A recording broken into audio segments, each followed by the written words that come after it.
انسان چې کله د منزل ور داخليږي په دې وخت کې د خپل زړه ته وګوره چې ایستا د حضرت رب العالمین سره یقیني پرابطه کې ده کنه اسی هغه دنیوي عربي مسله ده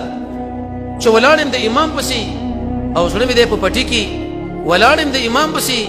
زړه مې د په دکانداري کې ولاړم د امام پسې او زړه مې د دنیا په یو بل کار کې دا به نه منل کېږي امام ابن قیم رحمه الله هغه فرمایي د دوه مقاماتو کې سړی د رب العالمین په وړاندې ودرېږي یو چې کله په ورځ قیامت د محشر په ډګر باندې موږ د الله مخې له ودرېږو او دویم د خپل منځ له کتا مانځه کې داسې کیفیت برابر کې چې الله ستا مخې له زه ولاړ یم دا منځ دې قبلېږي والا کې دا ګوره د سره قبول هم نه دی عاملة ناصبه الله عز وجل فرمایي ټول انسانان بندگان دي مؤمنان دي ځان له مؤمنان وایي ځانونه ستړي کړي دي عمل کړي دی او ځان ستړی کړي دی تصلا نار حاميه بیا به هم ګرم وره د انسانان شي هلته به ورشي معاذ بن جبل به ځکه ویلي وکله چې انسان منځ کې د ښي طرف او چپ طرف سړی وپېژندو فلا صلات له صحابي فرمایي د سره د دې انسان منځونه شو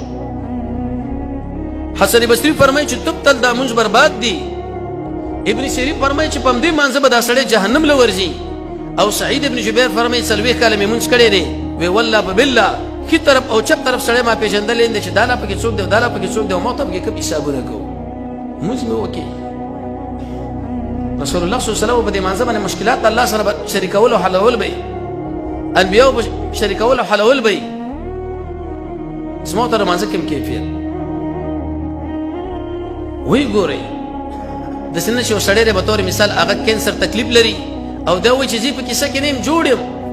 یا هغه د کورونا تکلیف لري لکه دا موجوده وخت کې او دا وایي چې زه په کیسه کې نه یم جوړ یم دا سړی د هلاکت په طرف باندې روان دی ته وګوره چې ته مونځ کوي ایا خشوع پکې شته بې ځایه حرکتونه پکې کوي که نه کوي زما ته په کورنۍ کې دغه شان زنانه چې د هغوی منځونو کیفیتونه برابر دي که نه دي برابر زما ته د طلابو د شاګردانو د منځه کیفیت برابر دی که نه دی برابر